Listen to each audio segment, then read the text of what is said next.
y otras cosas, ¿no? Entonces hablamos de la visión. El domingo pasado hablamos sobre la importancia de ser comprometidos a la reunión de la iglesia, porque nos reunimos a adorar, que la adoración es el centro de todo lo que hacemos como iglesia, la adoración de Dios, porque Él es el centro de todo. Y hoy quiero hablar sobre nuestra identidad como iglesia. Acabamos de cantar, somos iglesia. ¿Qué significa eso? Si alguien te preguntara, ¿qué significa que tú eres o que ustedes son la iglesia? ¿Por qué es importante entender eso? Vamos a ver hoy en 1 de Pedro 2. Así que inclinen sus rostros, tomen un tiempo para quietar sus almas, sus corazones y pedirle al Señor Todopoderoso que te hable hoy por medio de su palabra.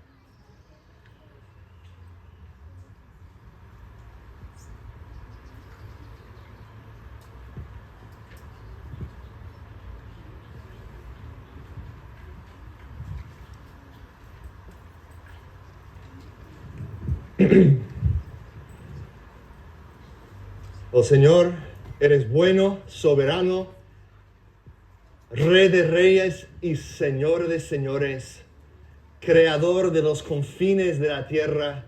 No hay nada, absolutamente nada imposible para ti. Eres Rey, tienes el control, Señor, de este universo, de nuestras vidas, y deseamos alinearnos con tus propósitos en esta mañana, que se haga tu voluntad en nuestras vidas, como en el cielo, Señor. Y para hacer eso nosotros necesitamos saber la verdad de tu palabra. Así que háblanos, oh Dios, háblanos por tu palabra, háblanos por tu Espíritu Santo. Danos oídos para oír, ojos para ver, mentes para comprender y corazones mansos y humildes para recibir, Señor, y la valentía para responder en obediencia. Lo que no sabemos, Señor, enséñanos. Lo que no somos, Señor, haznos. Ayúdanos a vivir conforme a la identidad que nos has dado. En el nombre de Jesús, pedimos tu ayuda hoy. Amén. Amén.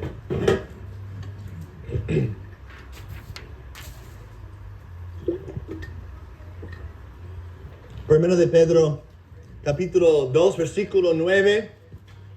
Dice así la palabra santa de nuestro Dios. Pero ustedes son linaje escogido, real sacerdocio, nación santa, pueblo adquirido para posesión de Dios, a fin de que anuncien las virtudes de aquel que los llamó de las tinieblas a su luz admirable. Ustedes en otro tiempo no eran pueblo, pero ahora son el pueblo de Dios. No habían recibido misericordia, pero ahora han recibido misericordia. Amados, les ruego como a extranjeros y peregrinos que se abstengan de las pasiones carnales que combaten contra el alma. Mantengan entre los gentiles, entre los incrédulos, quiere decir, una conducta irreprochable, a fin de que en aquello que les calumnian como malhechores, ellos por razón de las buenas obras de ustedes, al considerarlas, glorifiquen a Dios en el día de la visitación. Esa es la palabra del Señor.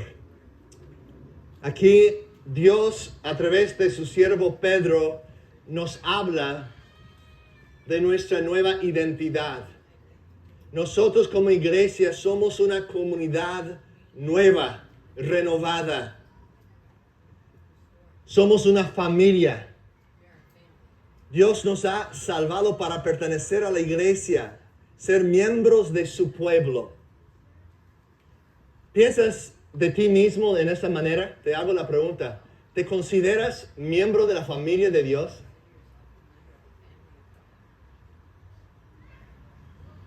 ¿Consideras eso como tu identidad principal? Yo soy hijo de Dios, yo soy miembro de su familia. O ves, buscas tu identidad en otra cosa. Yo soy un hombre exitoso. Mis negocios me definen a mí, mi éxito en el negocio. O soy una persona muy educada. Todos los títulos que tengo, ahí está mi identidad. O tengo este linaje en mi familia, tengo algunos antepasados famosos, conocidos por los demás, ahí encuentro mi identidad. O mi apariencia, las personas me ven como ese tipo de persona, ven cómo soy, mi disciplina, mi hermosura, cuán guapo soy, ¿no? En eso encuentro mi identidad, cuán buen atleta soy, que soy muy buen futbolista. ¿Ves eso como tu identidad principal? ¿O reconoces que tú, si tu fe está en Jesús, si te has arrepentido de tus pecados y confiado en Cristo como tu Señor y Salvador, tu identidad principal no es ninguna de esas cosas, sino es hijo amado por Dios Padre, miembro del cuerpo de Cristo, pueblo de Dios? Aquí vemos algunas formas de describirlo, ¿no? ¿Qué es la primera cosa que dice? Ustedes son, versículo 9, ustedes son, ¿qué? Linaje escogido. Linaje escogido. Algunos de nosotros tenemos antepasados tal vez no tan notables o no tan buenos, sin lugar a dudas. Tal vez no sabemos eso o sí lo sabemos, si estás consciente de que mi papá o mi abuelo no era un buen hombre. No estoy muy orgulloso de mi linaje, entonces mejor olvidarme de eso. La Biblia te dice que en Cristo tienes un linaje nuevo. Perteneces a una nueva familia. Los pecados de tu papá, de tu mamá, de tus abuelos no te definen, sino la justicia perfecta de Cristo, el amor eterno del Padre, que Él te ha abrazado como hijo suyo, como hija suya. Eso es lo que te define. Somos linaje escogido. Dios es nuestro Padre. Somos sus hijos. Y entonces eso también no solamente cambia la relación vertical. ¿Cuál es esa versión vertical entre nosotros y Dios? Sino también hace un cambio, una transformación a la relación horizontal. Es decir, con los unos con los otros. Ahora, los demás miembros de la iglesia, no importa de dónde sean, pueden ser mexicanos, guatemaltecos, estadounidenses, canadienses, chinos, de donde sea, son ahora, si creen en Jesucristo, son mis hermanos y mis hermanas. Yo tengo más en común con Jorge, que es mi hermano en Cristo, aunque él es mexicano y yo nací en los Estados Unidos. Tengo más en común con él que con un norteamericano que no conoce a Cristo. Pertenezco a una familia nueva, un linaje escogido, un linaje escogido. Dios es mi Padre. ¿Qué es la segunda frase en el versículo 9? Ustedes son, ¿qué sigue? Real sacerdocio. Real sacerdocio. Ese quiere decir, ¿qué hace un sacerdote? ¿Recuerdan? Hablamos de eso el domingo pasado un poco, que Jesús ahora es nuestro gran sumo sacerdote. Él nos representa ante el Padre. Sacerdote es alguien que representa a Dios ante el pueblo. Y nosotros hemos recibido el Espíritu de Dios. La presencia de Dios mora en nosotros. Es increíble eso. Y ahora nosotros somos real sacerdocio. Nosotros como comunidad representamos la presencia de Dios en la tierra. Jesús lo dijo. Ustedes son la luz del mundo. Representan a Cristo en el mundo. Las personas dicen, no puedo ver a Dios. ¿Cómo puedo creer en un Dios que no puedo ver? Si la iglesia, si nosotros realmente vivimos conforme a nuestra identidad. Escuchen bien a esto. Es tan esencial que lo veamos y que lo creamos con todo nuestro corazón. Que entendamos esta identidad. Si nosotros vivimos conforme a lo que realmente somos, las personas no van a tener ningún pretexto, no van a poder decir, yo no puedo ver la presencia de Dios, porque los sí la van a ver entre nosotros, en nuestros actos de amor, en nuestro sacrificio, en nuestro amor radical los unos por los otros. Vivamos de tal manera, hermanos, que las personas vean a nuestra vida y digan, ¿y cómo es eso? No puedo entender por qué una persona viviría así. Que vivamos de tal manera que la única explicación que tiene sentido es Cristo, es el Evangelio.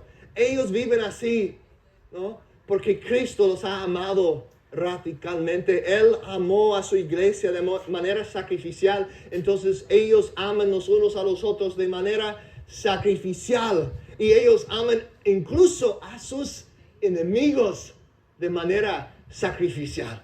¿Cómo puedes explicar eso? ¿Quién hace eso? Solamente una persona que ha conocido a Cristo, que ha sido transformado por Cristo. Que no hay explicación fuera del Evangelio. Que Dios nos ayude a vivir conforme a esta identidad que nosotros tenemos, representando a Jesús en el mundo. Que las personas que dicen, no puedo ver a Dios, pues vayan a la iglesia. Van a la comunidad, a la célula. Allí lo vas a experimentar. Allí vas a conocer su presencia. Así debe de ser. Lamentablemente muchas veces no es así porque nosotros andamos en inmadurez espiritual. Todavía con egoísmo, con orgullo, pensando en nuestra primera identidad como algo de este mundo. En vez de arrepentirnos de eso y crecer en nuestra fe, en nuestra identidad en Jesús como su pueblo escogido. La tercera verdad que menciona el versículo 9 sobre nuestra identidad, no solamente somos linaje escogido, no solamente real sacerdocio, sino también dice, ustedes son, ¿qué? Nación santa. Son una nación santa. Es que eso quiere decir que somos ciudadanos del reino de Dios. Somos siervos y Cristo es nuestro Señor. Debemos ser caracterizados por el servicio, entonces, porque nuestro rey, el rey de nuestra nación es Jesús. El que no vino para ser servido, sino para ¿qué? Para servir. Entonces, hay una teología equivocada. Hay algunos que predican el evangelio de la prosperidad. Es una mentira, un evangelio falso que está conduciendo a las personas hacia la destrucción en el infierno. Es un engaño de Satanás y dicen, nosotros somos hijos del rey, así que tú debes tener todo lo mejor. Tú debes tener el auto del año, debes tener una mansión, debes tener mucha riqueza porque tú eres hijo del rey. Debes tener muchas personas sirviéndote a ti. Pero se confundan, porque ¿quién es nuestro rey? Nuestro rey vino no para ser servido, sino para servir. Entonces, no es malo tener riqueza si Dios te bendice con riqueza. Gloria a Dios. Y cuando uno vive conforme a los principios de la palabra de Dios, muchas veces sí va a experimentar prosperidad económica y material. Pero esa prosperidad tiene un propósito, no para gastarlo en nuestra propia, en cosas egoístas para nosotros, sino para bendecir a los demás, ¿no? Hemos sido bendecidos para poder bendecir. El evangelio de la prosperidad confunde las cosas y pone como un fin la riqueza, la prosperidad económica. Pero eso no es el fin, eso no te va a satisfacer. He tenido la oportunidad de convivir con gente muy adinerada, de gente que tiene todo lo que tú quisieras tener en este mundo y ver lo vacío y lo hueco de su corazón por tratar de buscar su felicidad en la prosperidad material. Esas cosas pueden ser de bendición, pero no podamos verlas como un Dios, como un tesoro mayor. Cristo es el tesoro mayor. Y el pobre mendigo de la calle que muere con Cristo en su corazón, confiando en Cristo, es más rico que la persona que tenga todas las riquezas del mundo, todas las cosas materiales.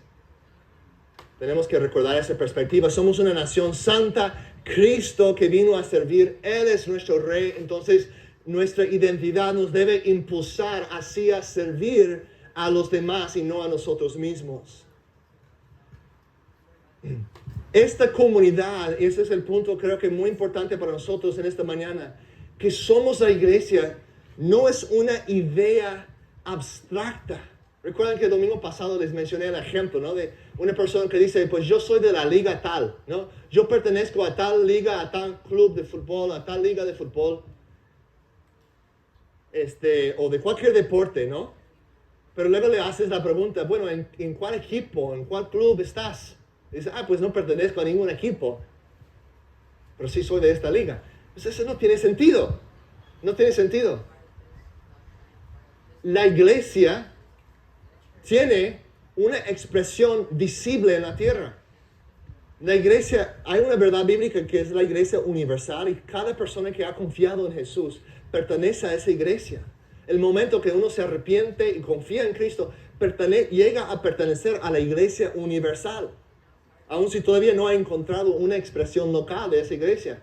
Pero los que caminan en obediencia a Cristo, no para ganar su salvación, sino en obediencia a Él, una fe que obra, una fe que responde en obediencia, esa obediencia nos va a conducir a ver Cristo, su iglesia no es algo abstracto, no es algo que existe en teoría, sino es algo visible, tiene expresiones visibles. Esto aquí es una expresión visible de la iglesia de Cristo. Allá podemos ir a Piedras Vivas, donde está el pastor Lalo, que muchos conocen. Ahí está otra expresión de la iglesia universal de Cristo. Pero es una iglesia local. La iglesia se expresa de manera, esta identidad se expresa de manera visible en el mundo. Es una realidad invisible, sí, que solamente Cristo sabe en última instancia quiénes son verdaderamente de su iglesia. Pero su iglesia invisible se expresa de forma visible en muchas iglesias locales por todo el mundo. ¿Por qué es importante notar eso?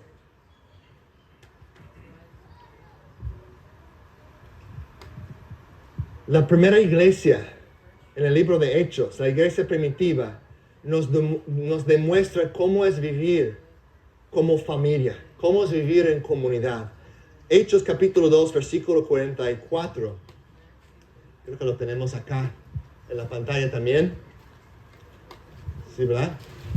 Dice así, venlo conmigo, todos los que habían creído estaban juntos y tenían todas esas cosas en común. Vendían todas sus propiedades y sus bienes y los compartían con todos según la necesidad de cada uno. Es importante notar que eso no fue una cosa que pusieron como requisito. Para ser cristiano tú tienes que vender tus terrenos y entregarlos a los apóstoles. Nunca vemos en la Biblia eso como un requisito impuesto por los apóstoles, no. Era algo que hicieron voluntariamente. Por eso el cristianismo no es igual que el comunismo. Algunos ven este versículo y dicen, no, la Biblia está a favor del comunismo. Donde esa ideología política llega a imponer ese tipo de cosas. Que todos tengan lo mismo, quitar de los ricos para dar a los pobres. El problema con ese esquema es que al final, históricamente, si eres estudiador, erudito, estudiando, examinando la historia, vas a notar que al final, pues, los poderosos quedan con todo el dinero y los pobres siguen siendo pobres. Pero esto es algo por voluntad propia. ¿Okay? Eso es algo que sí funciona, porque cuando tú de tu corazón das algo genuinamente a otra persona, eso es amor. Cuando otro te impone que des, ¿qué es lo que conduce a amargura? Los que tienen que dar para los que no tienen, se sienten ya amargura en sus corazones porque fue algo forzado. No conduce a la paz en la sociedad. Eso es importante para nosotros, notar eso. A veces podemos pensar, ¿no? Podemos ver a un sistema político en que dicen, no, pues está muy bien porque están ayudando mucho a los pobres. Y puede ser que está bien, hay diferentes escenarios, pero muchas veces ese dinero no viene de ningún lugar, no viene de la nada. Y nosotros podemos decir que robar de uno para dar a otro no es bíblico. La propiedad privada es un concepto bíblico. Cuando Dios dijo en los 10 mandamientos, no robarás, no codiciarás lo que es de tu prójimo. Ese quiere decir que las personas tienen un derecho a una propiedad privada. Que hay cosas que pertenecen a uno. Sabemos que en última instancia son de Dios. Reconocemos que somos mayordomos de lo que Él nos da, ¿no? Bueno, no quiero desviarnos mucho en ese tema, pero creo que, y si tienen dudas, puedo dar más explicación, pero no es el tema principal de hoy. El punto aquí es que ellos tenían todo en común, pero no era por obligación.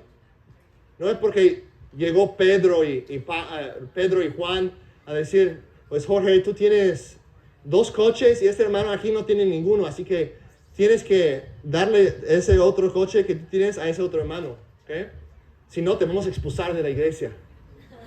¿Cuántos quieren un sistema así? Dice, algunos sí, los que no tienen 2 coches, un coche sí lo quieren, ¿no? Pero cuánto mejor cuando del corazón de uno dice, yo tengo, Dios me ha bendecido, quiero dar libremente a uno que no tiene, porque es mi hermano y mi hermana. Eso es lo que estaba pasando en la iglesia local. Ellos estaban compartiendo. El versículo 46 dice, versículo 46, día tras día continuaban unánimes en el templo, partiendo el pan de los hogares, comiendo juntos con alegría y sencillez de corazón. Versículo 47, alabando a Dios y hallando favor con todo el pueblo, y el Señor añadía cada día al número de ellos los que iban siendo salvos. ¿Cuáles son las características de la iglesia primitiva mencionadas aquí? ¿Cuáles son algunas de las características que observan en estos versículos? ¿Cuáles son? La comunidad, la comunión. La comunidad, el gozo. ¿Qué más? Crecimiento también, ¿no? ¿Otra cosa que observan? La eficacia del evangelio. La eficacia del evangelio. New birth. Nuevo nacimiento. Muchos estaban llegando a Cristo. Estaban conviviendo, ¿no? Estaban pasando tiempo juntos, estaban comiendo juntos en sus casas, estaban haciendo la vida de una forma comunal, se podría decir. Aquí, ¿cómo se expresa? Ahora, la Biblia nunca dice, tienes que juntarte todos los días, cada día de la semana con otros cristianos. Yo recuerdo cuando estuve en la selva de Perú, hace muchos años, trabajando con una iglesia allá, que esa iglesia sí tenía reuniones todos los días. Y es común también aquí en México, si vas a un pueblo en las montañas, que hay iglesias donde casi todos los días se reúnen. No sé si cuántos han experimentado eso. De lo que me han contado, yo no he viajado tanto a las comunidades pequeñas, pero sí lo he visto en varios lugares rurales. Las personas, esa es su comunidad. Y tal vez yo a veces digo, es un poco extremo porque también necesitamos tener tiempo como de familia. También tenemos que tener tiempo para conocer a otros que todavía no son parte de la comunidad. Tenemos que interactuar con personas que aún no conocen a Cristo. Entonces yo no estoy a favor de tener reuniones todos los días. Pero en algunos lugares lo hacen. Y es lo que estaban haciendo al principio. No duró esto. Y nunca fue un mandamiento. Pero sí es una expresión de un ejemplo para nosotros de que ellos al principio querían estar juntos, ¿no? Ellos acaban de experimentar algo increíble. Un hombre que conocían, que era un maestro como nadie que habían conocido antes, había resucitado de entre los muertos. Eso no es algo que sucede todos los días. Y querían juntarse para platicar de eso, para regocijarnos en esta realidad. También el Espíritu Santo había descendido y habían testificado un milagro, que todos estaban hablando en lenguas y personas de todas naciones de entre del mundo conocido de ese entonces estaban entendiendo las lenguas que estaban hablando los apóstoles, aunque los apóstoles no tenían ninguna habilidad natural de hablar esos lenguajes. Personas visitando de otros lados del imperio romano estaban escuchando, diciendo, wow, puedo entender exactamente lo que están diciendo en mi lenguaje nativo. ¿Cómo es eso?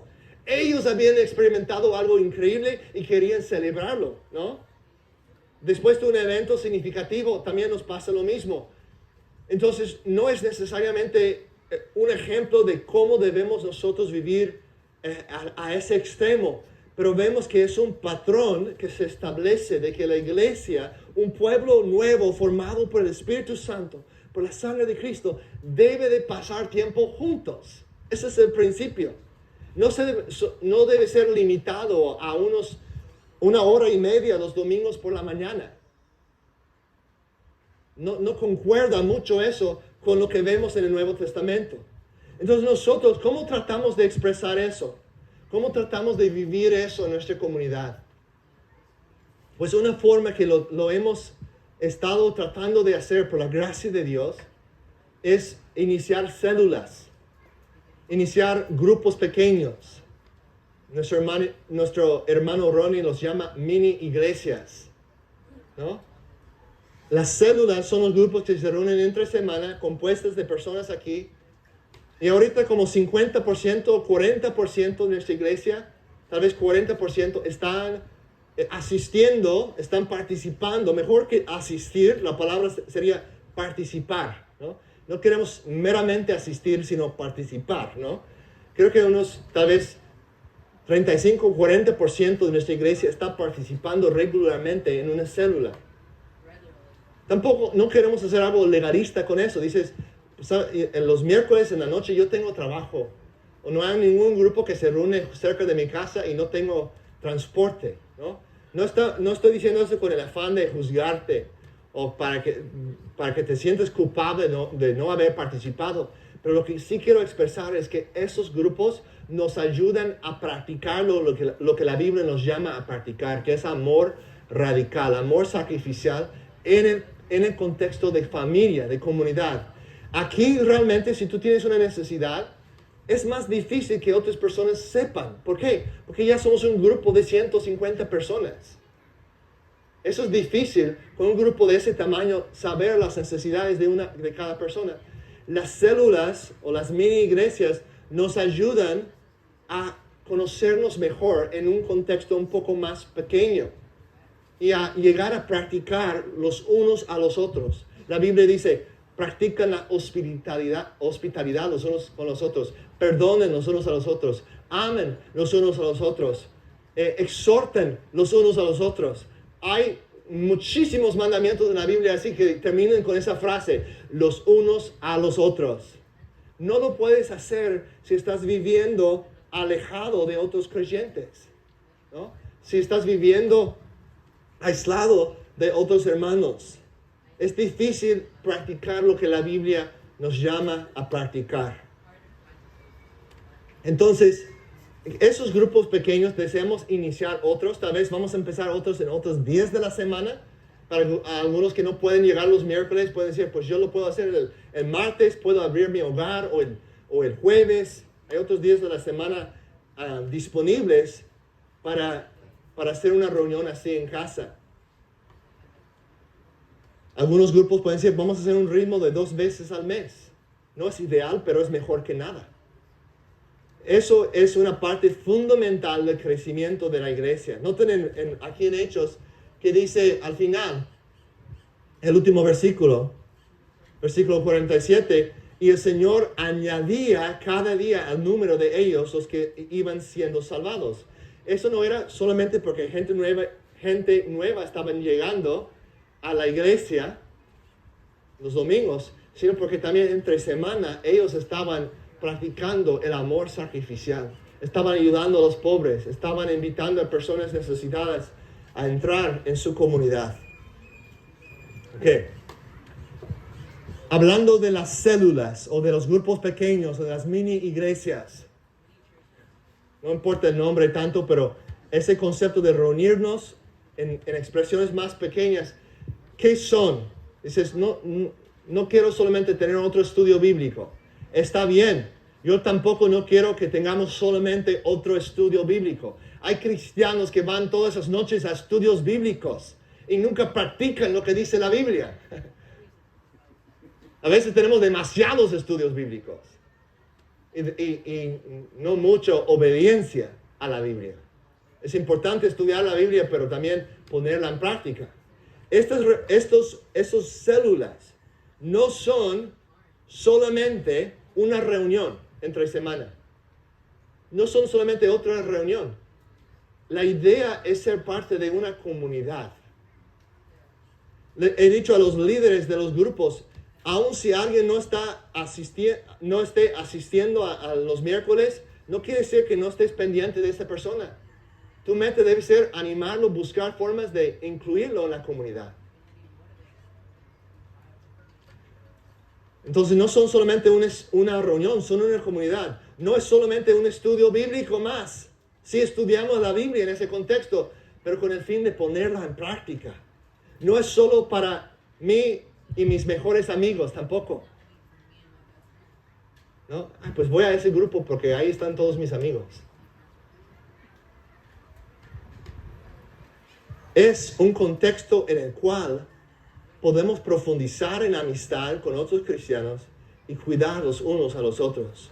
Velar por las necesidades del grupo. Realmente vivir como familia. Y eso es difícil. Eso requiere vulnerabilidad, que es algo que vemos típicamente como algo negativo.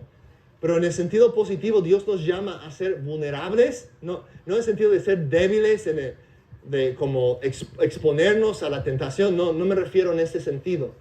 Pero en el sentido de abrir nuestros corazones, confesar nuestros pecados, hablar de nuestras luchas.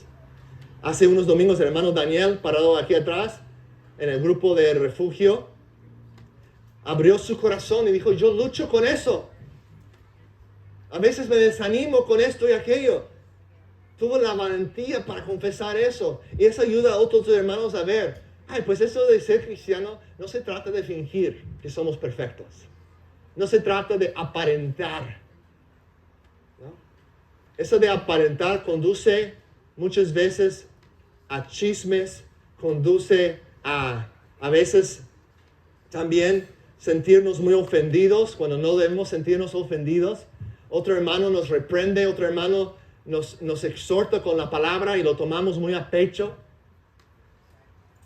No, de eso se trata, sí, hacerlo con amor, pero debemos amarnos y estar abiertos a recibir una reprensión y no tomarlo de forma personal. Saber que es como en el contexto de una familia.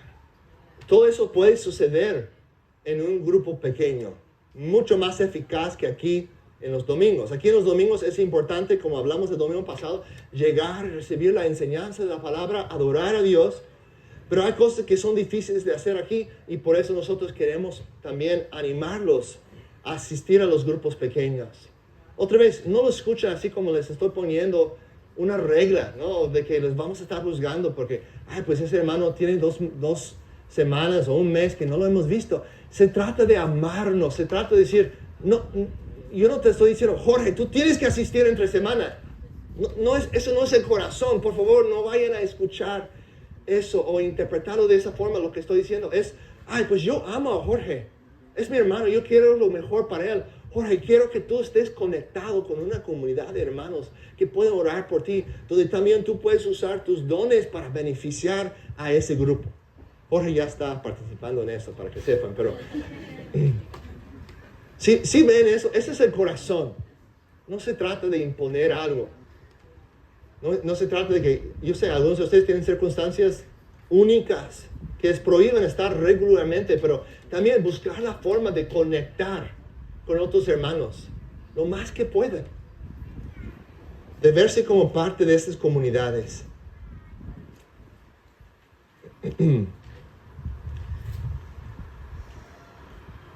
La comunidad existe para cultivar la adoración y extenderla. Como vimos el domingo pasado, es decir, que la comunidad es el contexto principal de la misión. Existe como el eje de la misión de hacer discípulos para la gloria de Dios.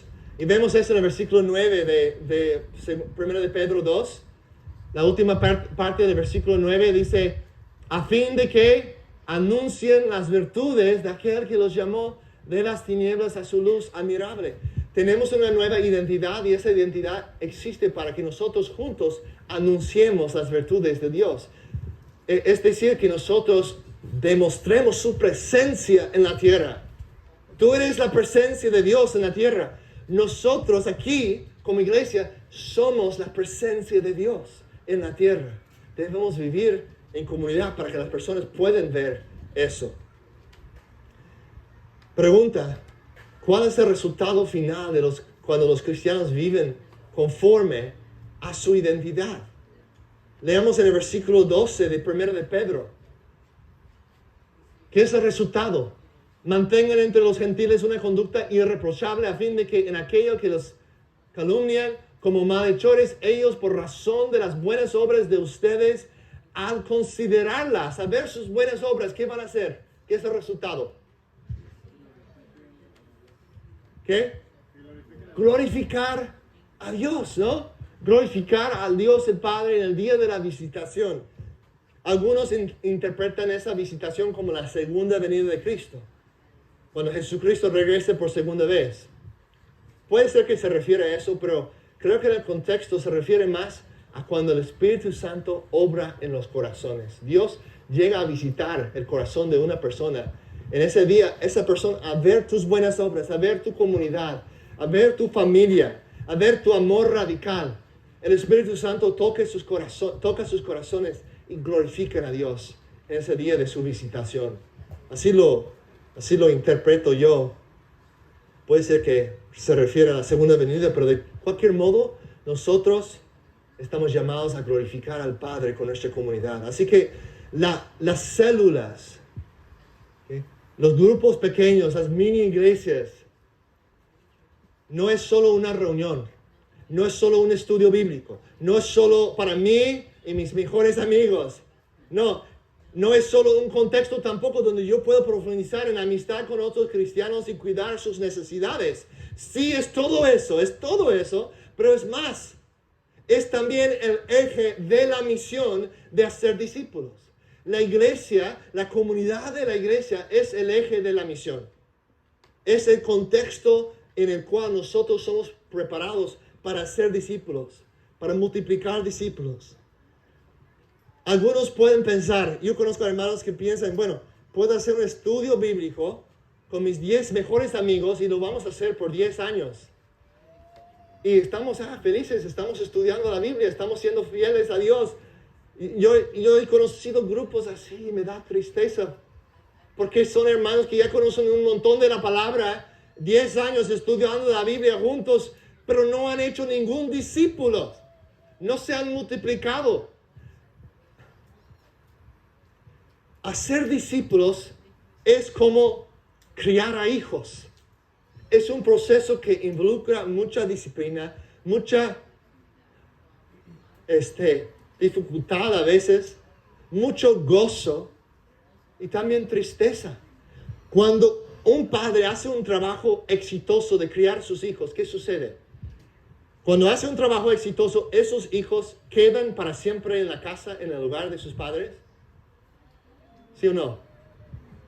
Así como nunca llegan a ser independientes, a eso me refiero. Quedan siempre bajo como un hijo pequeño ahí, siempre dependiendo de papá y mamá para el dinero, dependiendo de papá y mamá para todo, para las decisiones. ¿Eso sería éxito? No. Yo sé que en algunas circunstancias hay hijos ya mayores con sus familias que están viviendo en el mismo lugar con sus papás, ¿no? No es jugar esas situaciones. No me refiero a eso porque por circunstancias a veces es la única opción en muchos lugares del mundo. Pero aún en situaciones así, ese hijo debe tomar responsabilidad para su propia familia, ¿no? Y debe ser una línea de demarcación entre él y su papá. Su papá es líder de su familia y él ahora es un líder de una nueva familia. Idealmente en otra casa, porque es difícil hacerlo en la misma casa, pero aún si está en la misma casa, de reconocer esa línea de demarcación, ¿no? Si eso no sucede, nosotros reconocemos algo está mal. Si el hijo tiene 40 años y todavía está allí en la casa de sus papás jugando videojuegos todo el día y no trabajando, esos papás han fracasado en su trabajo, ¿no? No vamos a juzgarlos, pero vamos a decir que no han tenido éxito, ¿no? ¿Qué es el éxito? Que ese hijo crezca, que madure, que tenga un día su propia familia. E idealmente, cuando tenga su propia familia, ¿qué es lo que hace? Él toma responsabilidad, tiene sus propios hijos y muchas veces se va a otra casa, a otra ciudad, a otro estado o nación incluso. Y los papás sienten dos cosas. Si son papás que entienden los propósitos de Dios, van a sentir dos cosas. Si son papás egoístas, van a sentir una sola cosa: tristeza. Ay, pues no tengo a mi hijo aquí, no lo quiero aquí, voy a manipular y convertirme en enemigo de mi nuera para tener más tiempo con mi hijo. Eso es un papá egoísta. Pero un papá piadoso, un papá que entiende los propósitos de Dios, sí va a sentir tristeza. Mi hijo ya no está en casa, pero también va a tener alegría. ¿Por qué? Porque ve que su hijo está madurando, ya es un hombre, ya está tomando responsabilidad, ya tiene su propia familia y hay gozo en eso. Y voy a respaldar a mi hijo en tener su propia familia, ¿no? Todavía somos familia, todavía hay relación, pero la relación ha cambiado, hay una distancia ahora, porque él tiene su propia responsabilidad, él va a criar a sus propios hijos, ellos en torno van a crecer y también tener sus propias familias y propios hijos, ¿ok? Perdón, no quise durar tanto en esa ilustración, pero luego digo, tal vez estoy ofendiendo a varias personas por usar ejemplos que me vayan a malinterpretar. No debo preocuparme tanto por las personas, pero tampoco no quiero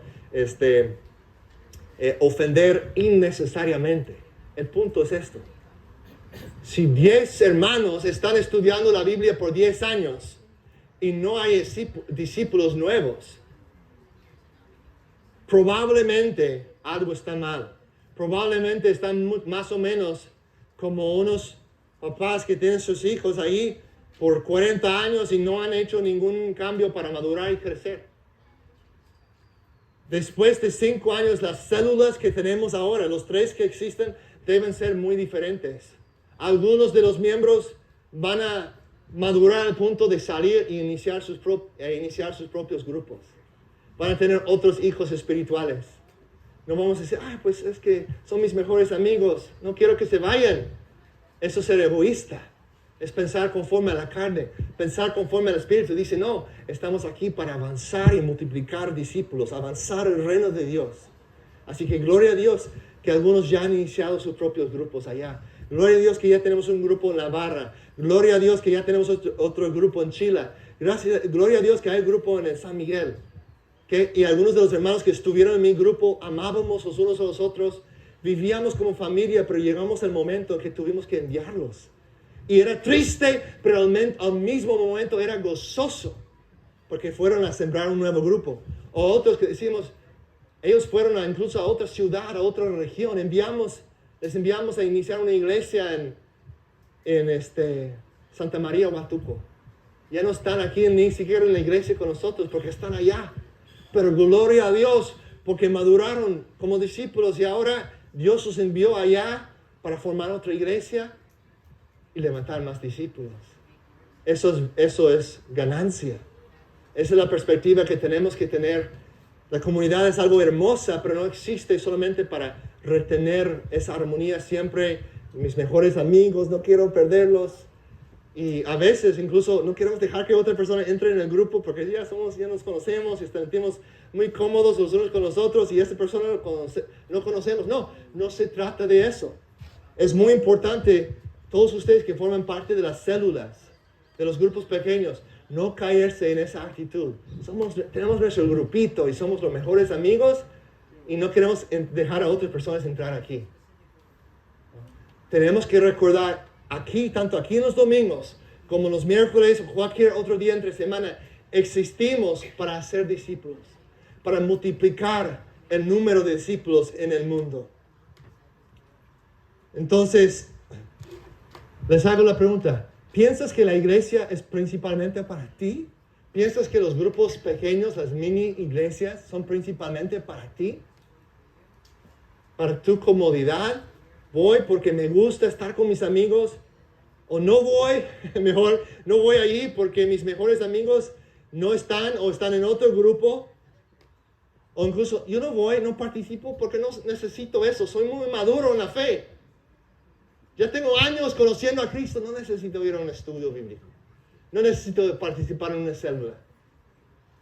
Si de verdad eres maduro, si de verdad tienes muchos años en la fe, entonces busca la oportunidad de dar lo que tú tienes a otros.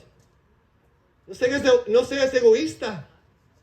Llega a participar para que tú puedas contribuir. Y ¿sabes qué? Tú también necesitas.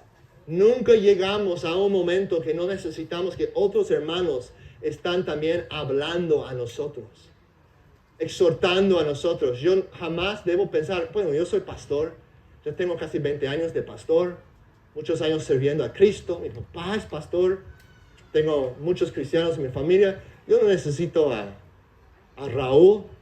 Raúl tiene menos tiempo en la fe que yo, tal vez podría decir, pues creo que tiene más, ¿no? Pero él tiene menos tiempo como sirviendo en el ministerio que yo. No lo necesito. ¿Qué es eso? ¿Cómo se llama eso? Orgullo, ¿no? Nunca llegamos a un punto que no necesitamos a otros hermanos. Yo sé que lo saben. Yo sé que lo saben porque están aquí, ¿no? Para que sigamos creciendo en nuestro entendimiento de eso. Y Dios nos va a madurar y crecer a través de este proceso también. Todo se trata de Cristo. Es su iglesia, no nuestra iglesia. Es su misión. Y nosotros tenemos el privilegio, el honor de participar en lo que Él está haciendo en el mundo. Si vamos a ganar a Puerto para Cristo, va a requerir que nosotros entendamos la importancia de la comunidad y también la realidad de que esa comunidad, de esos grupos pequeños, esas expresiones más pequeñas de la iglesia también existen para impulsar la misión. Para que nunca quedemos indiferentes, para que nunca quedemos estancados como iglesia, que sigamos creciendo, desafiándonos a alcanzar más y más gente para Cristo y ganar esta ciudad para su gloria. Amén. Gracias, Padre, por tu palabra. Gracias que Jesús es aquel que puso ese ejemplo perfecto de servicio por nosotros. Te amamos, Señor, porque tú nos amaste primero. Entregamos nuestras vidas a ti, en el nombre de tu amado Hijo Jesús. Amén.